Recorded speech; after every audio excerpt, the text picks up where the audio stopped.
Your love maturity is an indicator of your spiritual maturity. See, Jesus said what's most important is that you love God and you love people. He said all other commands fall under those two commands. And as we learn to love each other and we get past that, it's so easy to fall in love, isn't it? I mean, it's so easy to maybe fall in love isn't even the right thing to say. It's so easy to lust in love.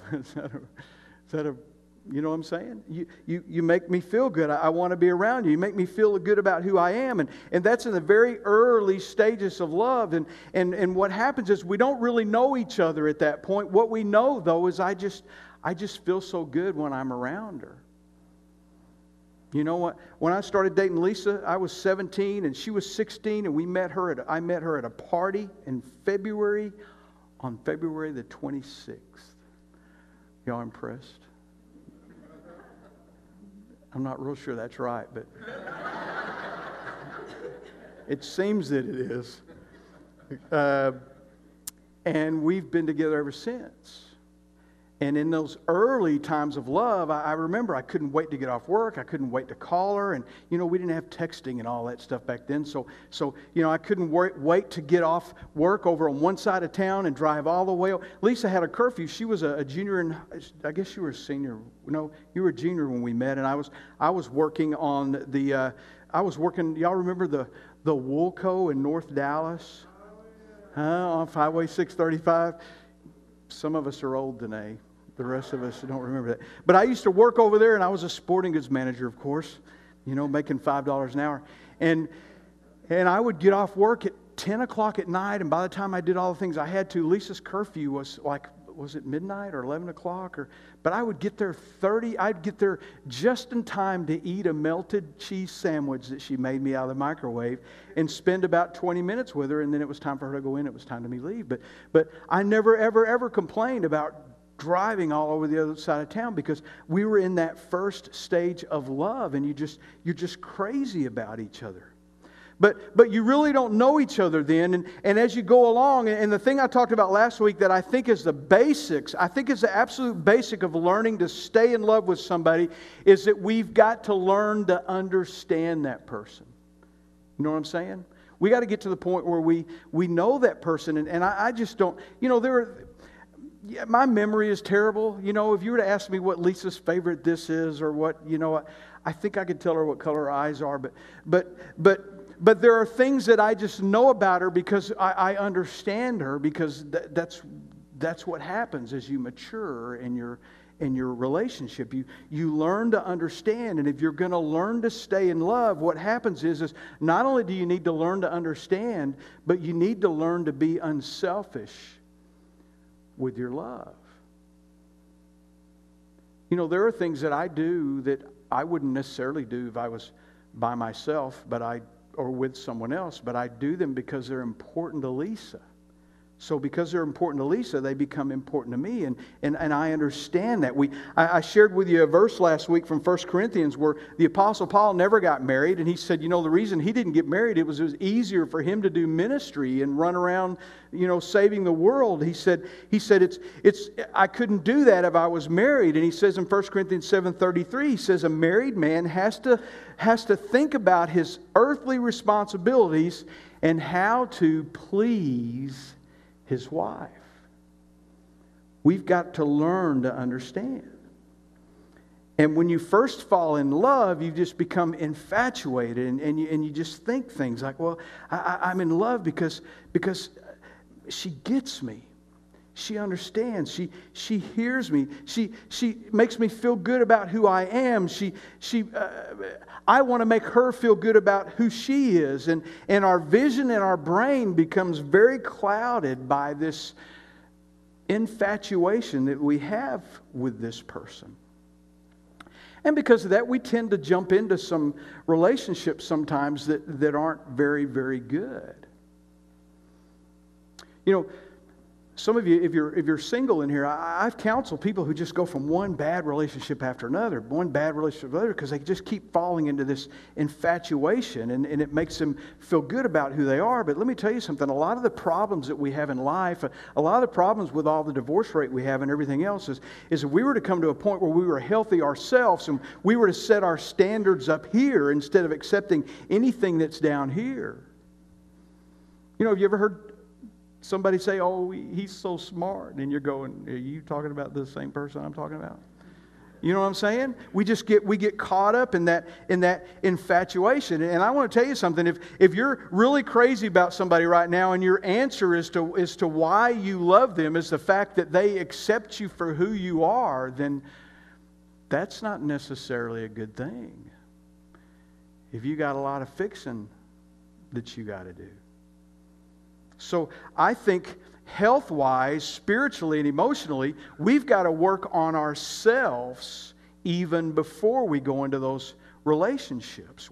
We've got to realize that, you know, if you look at your life and you have just one bad relationship after another, you can't blame all these guys or girls. You got to blame yourself for taking whatever you get. And if you want to find that person to be married to for the rest of your life, just like, I'm not a tennis player, and Jim is, and probably if I played tennis with Jim a couple of times, he wouldn't want to play with me because I'm terrible. I'm terrible. See, I like racquetball because you don't have to chase the ball. You know, you hit it and it goes anywhere and you go. But when you play tennis, you got to go over the fence to get that ball. And what happens is people that are tennis players, they don't like playing tennis with people that are worse than them. They want to be better. See, we've got to set our sights for dating and marrying somebody who's above us. Spiritually, emotionally, we've got to look for those people and set a place for that, and we've got to decide this is a place that I'm not going to move from, because what happens is we get desperate and we drop down to here, and then 4 marriages later, all of a sudden we're accepting down here, and all you got to do is start off up here and stay there. Now, I just wanted to take that ball and run with it a little bit, because I know that that's something that we deal with all the time when we're dating people. But one of the things we have to understand is we get so caught up in this infatuation with each other and this love feeling that we have for each other let's just take it, true or, well, let's see, raise your hand if you think men and women are different. You guys are so smart. You know, you're just so smart. We're so different. And what's funny is sometimes I'm counseling somebody that's been married a long time, and they're duking it out and they're talking divorce, and I'll say, well, you know what our problem? They'll say, you know what our problem is? We're just alike. We're just so much alike, and that's not true. You would have never been attracted to that person who's so much alike. I don't know if y'all saw the other day, but the American Psychological Society, the APA, came out with this study that shows that all these groups like Match.com and all these people that are finding their perfect mate online, do you know that those relationships are turning out to not be any better than the ones that are just attracted to each other in a regular way? They're making bazillions of dollars because it's easy to sit in your room and put whatever you want on that thing. But it's important to realize that we are attracted to people that are opposite, not just male and female. We're attracted to people that are opposite personality-wise, and the way they go about doing life and all those kind of things. There's a reason for that. God said, look, you're like this, and you're going to be a whole lot better if you're married to somebody like this. But I've got strengths and weaknesses, and Lisa's got strengths and weaknesses, and when we put those two together, if we're willing to love and understand that I get strengths from her, then we're much stronger together than we are apart. And when I first start counseling with couples in premarital, they're I'll say, well, what do you love about him? And I just love him because I'm so serious and I'm a list maker, and he just likes to have such a good time, and I can relax around him, and he doesn't let everything bother him. And then I'll say, well, what do you love about her? And he says, oh, she just gets things done, and she's got this list going, and she's just so smart. And when I'm counseling them 5 years later, he's so stinking lazy, she can't stand it, and she's a nag. But because all of a sudden when you're in this infatuation mode, all of that stuff you love, and that's what we're attracted to, and what we've got to realize, well, hey, it started with Adam and Eve. Look at this. Look at Adam and Eve's story. Why is it so hard for us to understand each other? Look at this. This is Genesis chapter 2. It says, God was making the world, and He made the sky, and He made the ground, and the water, and all that kind of stuff, and then He created Adam. And He watched and looked at Adam, and He started bringing up making these new animals and everything. And the Lord God said, can I just say something? When you read something in the Bible that God says, it's not an aha moment for Him. God didn't go all of a sudden, aha, a giraffe doesn't work with a man. He didn't do that. That's not the way it worked. God writes the Word of God for us. So He writes it in ways that we can understand it best. So God is making these creatures, and He says, the Lord God says, look what it says, it's not good for man to be what? Alone. He says, I'm going to make a helper who is what? Just right for him. Just right for him. And as He kept making the animals, He's going, well, this isn't right, and this isn't right. And again, it's not an aha moment for God. He's teaching us what's important. And then God goes, all right, what's the best way to make a partner for Adam? Well, what if I take a piece of Adam, and then Adam over here without this piece is missing something. And this piece over here that I've pulled from Adam's side, she's missing something. And those are the things that they're going to be attracted to for each other. And those are the things that are going to make them stronger and more in unity with each other as a couple. So the Lord caused the man to fall into a deep sleep. And while the man slept, the Lord God took out one of the man's ribs and He closed up the opening. He's God. There are people that go, I don't believe the Adam and Eve story. Well, then what are you going to believe, if God created the mountains and God created trees and all, He could have put Adam to sleep and ripped a rib out of him. You know what I'm saying? I don't know about you, but I'm believing it. It just makes so much more sense to me. Way more sense than Adam was running around looking like a monkey, and all of a sudden he stood up and the pig turned into... that just doesn't make sense to me at all. If I'm going to make the perfect partner for Adam, then it makes a whole lot of sense to me to put him to sleep and pull a piece of him out and say, Adam, you need this. And thankfully, she didn't look like a little lump from his side. Can you imagine? Put her on the dashboard and driving say, honey, what do you think about that? Turn the music down. You know what I'm saying? So God took out one of man's ribs and He closed up the opening. Then the Lord God made a woman from the rib and brought her to the man. And then I want you to look. This is not on your notes. I don't know why. But look at verse 23. This is Adam speaking. Ready? Just think about it. Giraffe's a little tall. Pig really stinks. That porcupine thing ain't going to work. And all of a sudden, he wakes up and look what it says. At last, the man exclaimed, this one is bone of my bone. Now, I got to thinking, what does that really mean? So I looked up the Latin, and the Latin on that is ombe, omfre, mini ombe. Did you understand that better? Just in case somebody in here was, because we're talking about animals and pig Latin and all that kind of stuff. So anyway, but what you see here is Adam is just going, wow. And he says, because of that, I'm going to call her woman, which really means, whoa, man. You know what I'm saying?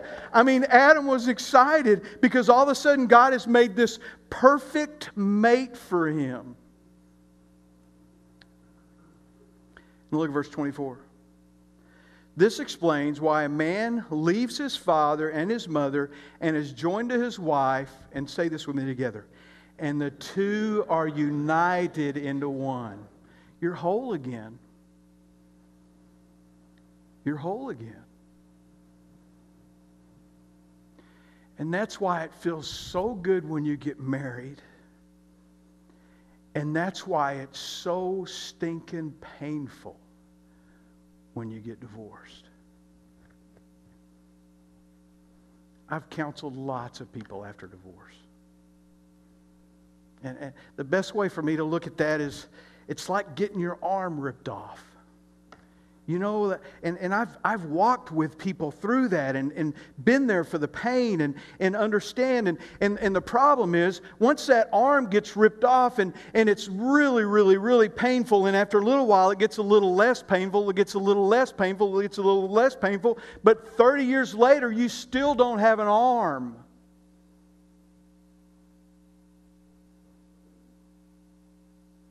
God made us like that. Now, thankfully, because of God's grace, we can go on after divorce and we can marry somebody new, and that can be the right person, and all of that stuff could work out. But even then, you guys, I know, without a raise of hands, you guys that are divorced and you're remarried and you're dealing with kids and grandkids over here and kids and grandkids over here and everything, you're still recognizing the fact that you're missing an arm, because it's a little bit harder to do life than it was before. But God created us different, and the differences are the things that actually make us the strongest, and those are the things that draw us together. So the answer to the question that I asked earlier is, we are different, but we need our differences. We are different, but we need our differences. It's not good for man to be alone. And even Paul said, unless you've got a specific mission that God's put you on to be single, it's best that you be married. We have been created to love and be loved. We have been created to love and be loved. That's why we do desperate, crazy things. That's why it's so important. It's way easier if you're craving love. If you're craving love, the reason we jump into one silly, crazy, stupid relationship after another, and y'all would agree you've jumped into some stupid relationships. It's because we're not accepting the love that comes from God to satisfy us so that we can set that level up there. We've been created to love and to be loved. And then the next thing is this, okay? Love is, say it with me, very, very, very, very important. Did you get that? See, it says in the Bible, you know, God often says things 3 times, and that means it's important. So since I'm not God, I put 4 times. It's important. Love is important. It's important that we have that love. And when we first fall in love, the feelings overpower the mind and the heart. And what we've got to realize, again, talking to singles, dating is important. Dating is important. It's important that you're building that relationship. Premarital counseling is important. I can't tell you how important it is. I can't tell you how many times I've sat in premarital counseling sessions and people have gone, oh, I never thought of it that way, or I never thought about that. And save married life for when you get married. That's important.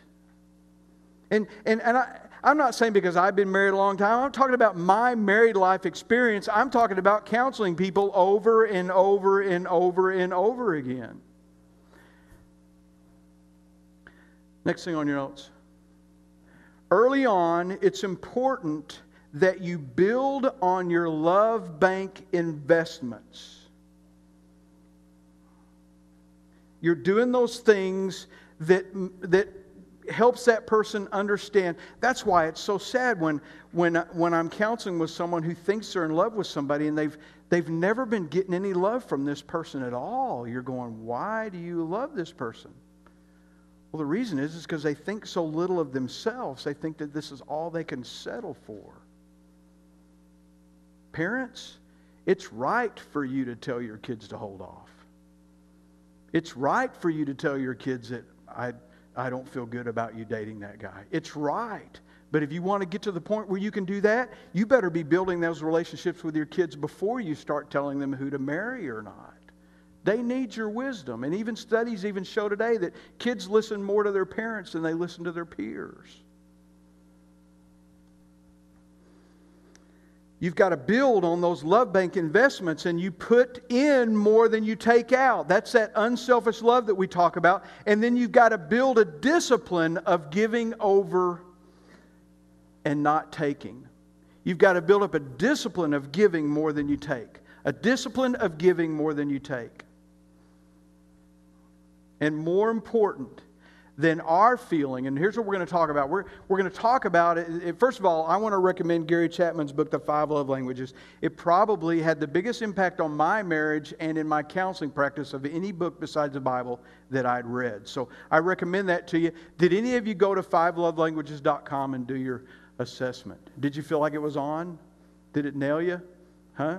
If you haven't, I've got the website on there. Go there, and it's a little 40-question answer this or that, and it'll give you. And then I recommend that you get the book. But this is kind of an introduction to it today. That even if you never get the book, it'll help you. But I suggest you go there. But here's the deal. I talk to counseling. In counseling, I would talk to people all the time, and the guy's just going about doing his life, and the lady's going, well, he doesn't love me, and the guy goes, what do you mean I don't love you? I tell you I love you all the time, but I've stuck with you all this time, and he starts giving up all these pats on the backs for the reason that she ought to love.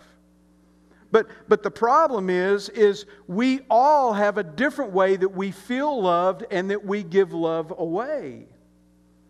And you may think that's baloney or garbage, but I'm telling you, it works out that way. It's because it's always important that we're learning to understand the other person. We need to understand how the other person best feels loved. And it's probably not what I found too with opposites attract. Oftentimes, the person that you fall in love with, their love language is not the same as your love language. I took this assessment again, and my assessment is always physical touch. My love language is physical touch. Now, guys, you can't confuse that with sex, because then all of us go, yeah, mine's physical touch.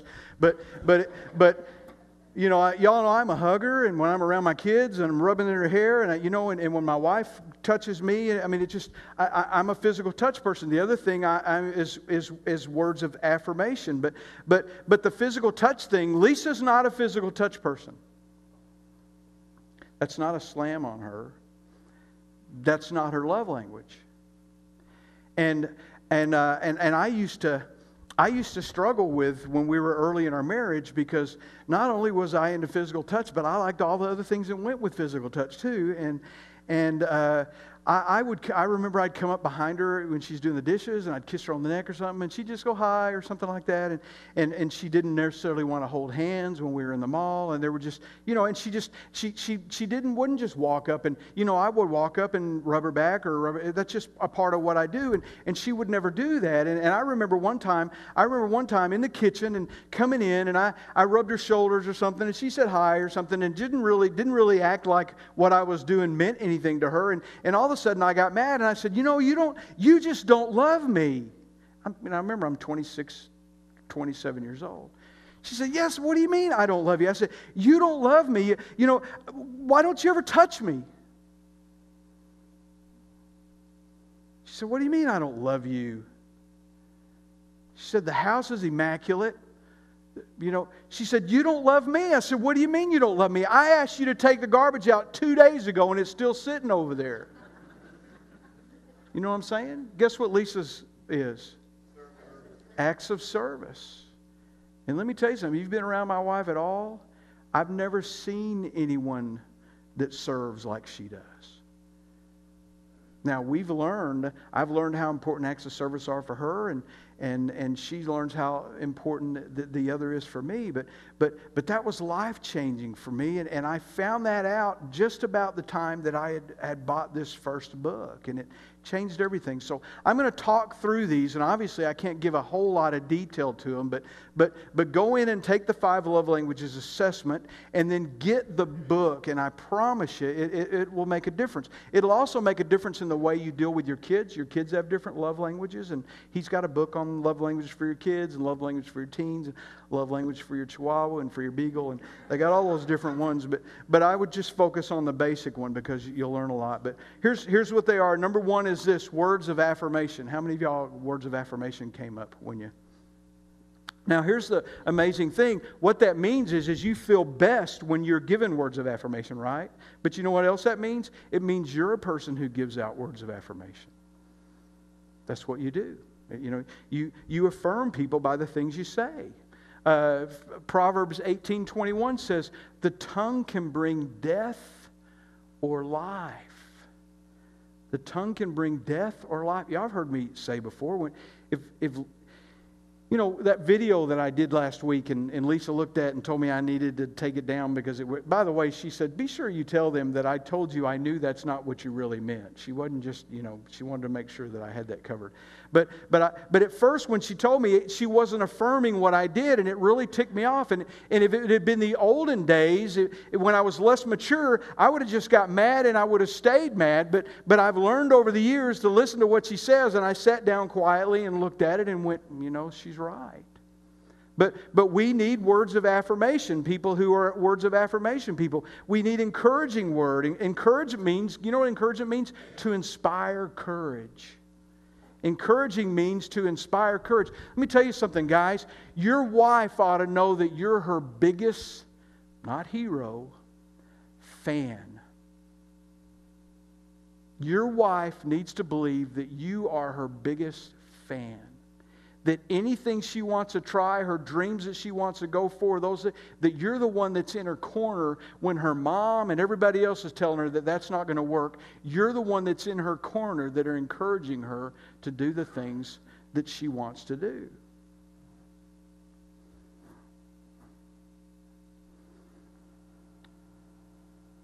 Remember, since we think different, it's important to inspire them to go after their dreams. Not for our dreams for them, but for theirs. To be encouraging, you have to empathize with people. You have to understand where she's coming from. Again, there's that love and knowing how to understand. You have to learn to see the world the way your spouse sees the world. Things have to become important to you because they're important to her. That's how you give encouraging words.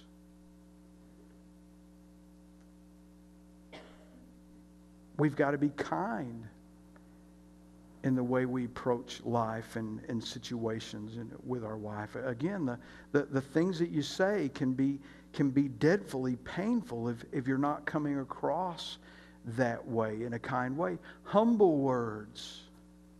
You know, we've got there's several places in Scripture in the New Testament where it says that wives are submit to their husbands. How many wives love that passage? You just love it. I know. You know, all the wives are going, yeah, honey, come on. You know, but the problem we have is we don't often, especially men, we don't look at what the other verse says. The other verse that goes with that each time it's said in the New Testament, by the way, is that husbands are to love their wives and die for her the way Christ died for the church. Let me tell you something. There's nothing more encouraging and building up than a husband who's willing to die for his wife. That's important. We've got to be humble and realize. Let me tell you something. If there's anything I've learned in 30, however many years of marriage now, I do know what it is. I'll look on my birth certificate. Is to learn that the things that Lisa says are important and they're real. And just because I say something, it doesn't mean that it's more important than what she says. And one of the things we have to be careful of, I think, in order for us to give humble words is we've got to decide to let the past be history. You know, you forgive and you go on. You know, a lot of us, you know, one of the things it says in that love list that I gave you last week in 1 Corinthians 13, verses 4 through 7, is that love keeps no records of wrongs. That means when you're fighting, you don't bring up that thing that happened way back then. We've got to be humble. And William James is a famous psychologist who wrote this: possibly the deepest human need is the need to feel appreciated. Can I just tell you something? If you're making your spouse feel appreciated, affairs will not happen. Affairs won't happen. Yeah, I know it's terrible when that person has an affair, but let me tell you something. Very seldom is that person, the other person who's not having an affair, innocent. You know, it's relational. The reason we have affairs all of a sudden is because somebody else is making me feel appreciated. Here's another thing, guys, especially if your wife needs words of affirmation. Brag on your wife in public. Brag on your wife in public. This happened early, and I guess because my love language is word of affirmation, but I remember early in our marriage when, you know, all the guys get together at somebody's house and the girls, well, all the couples get together. And what ends up happening is all the women go over here and talk about this, and all the men go over here and talk about this. And I used to, even back then when I was in my early 20s, I used to look and I used to think, that is so weird. We're married, and if you were to walk into this room right now, you wouldn't even know that that was the case. And what I started doing, it was important, was I would get up and walk over to my wife and make sure that every woman there saw me give her a hug and sit there and listen for. Lisa used to laugh because she says Royal comes and listens to the women more than he listens to the men. Well, one is the men are usually pretty darn boring, and the women talk about juicy stuff. But I would come over and I would very purposely do that. It would make me feel good, and it was my way of affirming her. You've got to look with your in-laws. Let me tell you something. My first suicidal client was a person who was duking it out with her in-law mother, and it was because her husband, would always take the in-law mother's side. Now, I just know that in a room like this, some of y'all have problems with your in-laws, and part of that problem is that your spouse acts different when he's over there, and you get devalued when you're at the mom's house. Husbands, wrong. Wrong. And I want to tell you something, there's going to be some in-law mothers that are going to throw a fit about this, but next time you go over there, you make sure they know that the one that you broke off from your family and became one with is more important to you than the one who used to change your diapers. That's important. And I know from every premarital session, I'll bring up the in-law thing. And of course, they're still in that love thing, and they don't want to hurt the other person's feelings. But I can tell by the look in their eyes that there's an in-law problem going on there. And the in-law problem is usually because the one that's the child of that in-law is not valuing the spouse around them. Does that make sense? All right, so number one is words of affirmation. Number two is quality time.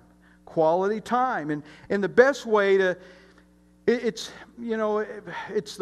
may not give quantity time, but I give quality time. You've got to give both. But what's important about quality time is not just that you're together. What's important about quality time is that you're giving individual attention. That you're giving individual attention.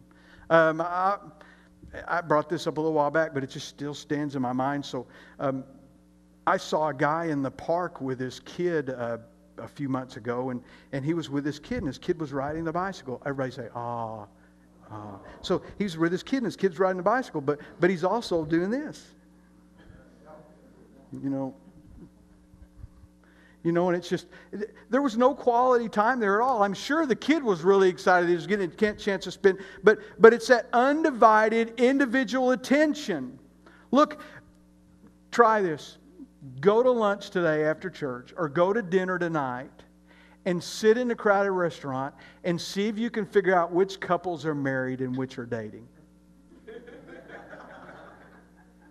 It's easy. The ones that are married are eating. The ones that are dating's food is getting cold. You know what I'm saying? Because they're giving that attention. And guys, that's what we fall in love with. That's why when I used to counsel people in marriage counseling, people would say, well, she used to be like this and now she's like this. Or he used to do this and he doesn't do that anymore. Or she used to play golf and when we got married, she said she didn't need to play golf anymore. And you know what I hear from couples all the time is they say, I got ripped off. I got cheated. She misrepresented herself. Y'all know what I'm talking about. I talked to you about this last week. Start doing some of the things you did together when you were dating. And if you're dating somebody right now and you're pretending to be somebody you're not, stop. Just say, hey, I just want to tell you something. I hate golf. You're going to have to find somebody else or you're going to have to be able to live with that. I had a couple sit in my office, this is no lie, and he said, she loved golf before she got married. And she said right there in front of me that I learned golf for you. And as soon as they were married, she quit. I'm telling you, he got ripped off. And if she's into physical touch before you get married and she's not afterwards, you got ripped off then too. If you're getting quality time now and you don't after you get married, then you just got ripped off. You know what I'm saying? We've got to learn to give that individual attention. We've got to do things like turn off the TV and it's hard now with all the.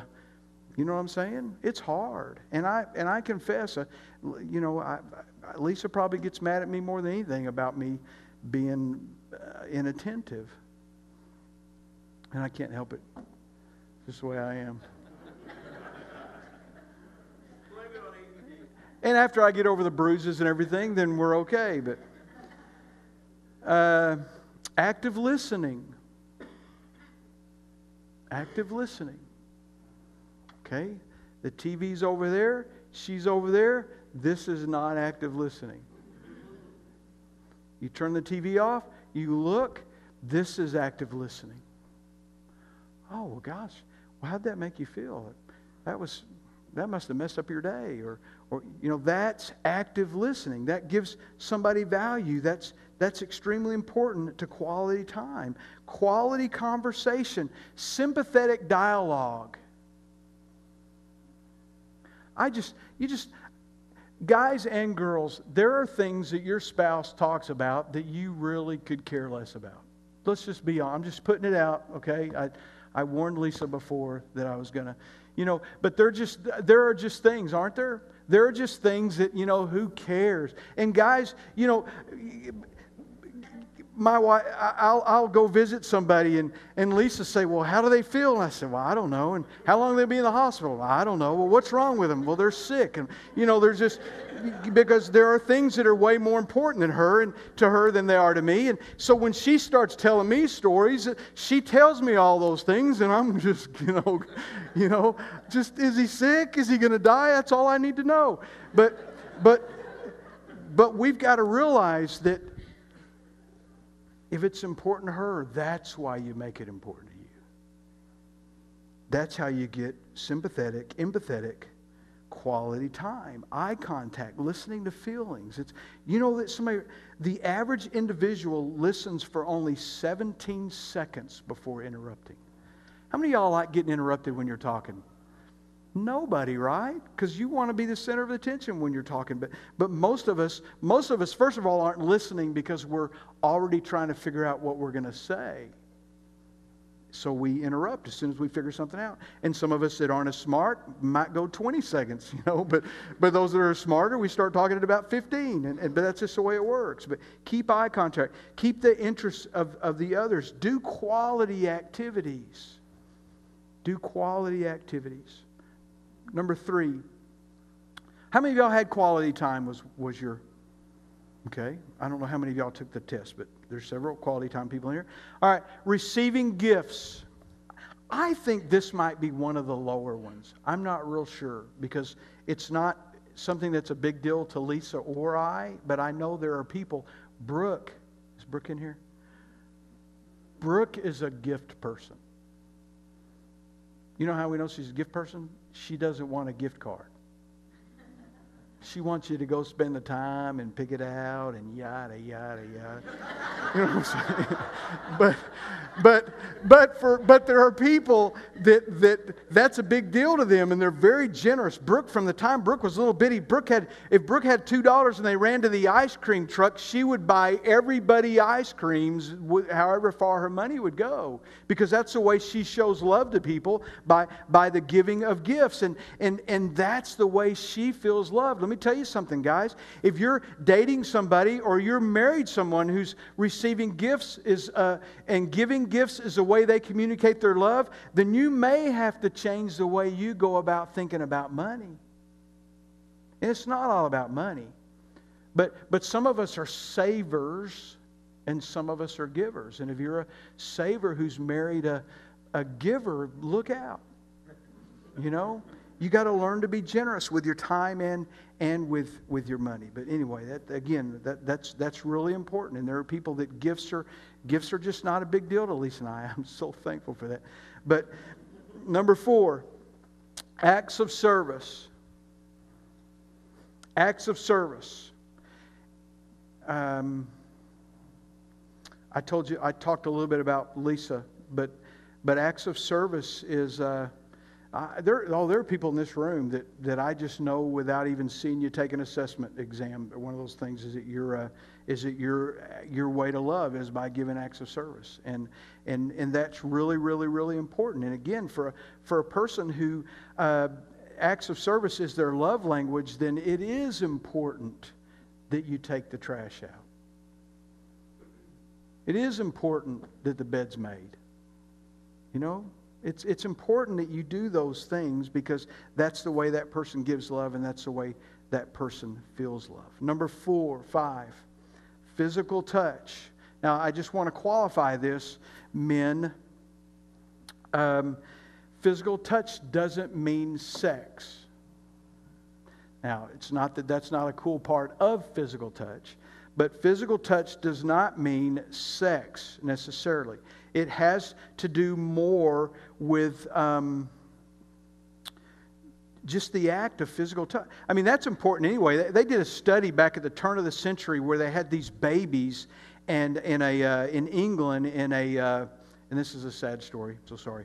They had these babies in a hospital in England, and they did this experiment. They said, okay, what if we fed and watered these babies and changed their diapers, but nobody was allowed to touch them? What would happen? They died. They died. And after they started seeing the babies die, they go, oh, they're dying. And they started touching them. And some of them were so irreparably damaged from not being touched that they still didn't survive. Physical touch is an important part of love. And for some of us, that's one of our main ways that we love people.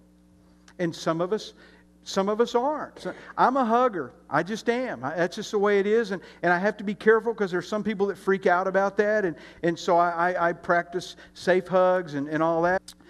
One last thing I put on the bottom, I think. First of all, well, let me say this first, because this is really, I've been laughing about physical touch, but there are people in this room that have probably been physically abused. And because of that, physical touch is not a laughing matter. And to the point where it can really mess with your relationship. I was counseling a lady one time who had been sexually abused growing up, and she had just gotten married, and one of the things they duked it out about all the time was she didn't like to have sex, and they were newly married, and they were having sex like once every 6 months or something like that. And this lady had been sexually abused, and so it was a big deal to her. She'd never sought any kind of help for it or anything, but she would disassociate her. And for, you know, here's what she would do. When she was having sex with her husband, and she didn't think of it as making love because of the way she thought about physical touch, she would leave her body and her brain and go up into the light bulb. That was a safe place. She could actually look down from the light bulb and see her body having sex with her husband. I say that to say, for some of you that thinks that might be ridiculous, it's serious. And some of you may have a problem with physical touch because of some kind of physical sexual abuse you've had in your life. And if that is, first of all, whether you're married or not, you need to get some help for that. And number two is, if that's the case, it's probably messing with your marriage quite a bit. And maybe you've bounced from one unhealthy relationship to another because of that. Because I found people that are physically abused either will go far that way, the don't touch me way, or they'll become very promiscuous and they're having sex with everybody that walks on the planet. So there's a wide range of things, and I just want to say to you that if that's something that you have a problem with, then it's real. And husbands or wives, if your spouse is one of those people, then you need to help them get help and not just be mad at them, because it really is it's not because they don't love you, it's because their view of what that is so messed up that it scares them to death. Remember that love is not a feeling, it's an action. And if you love, it's an action, and you love even when you don't feel like giving love. And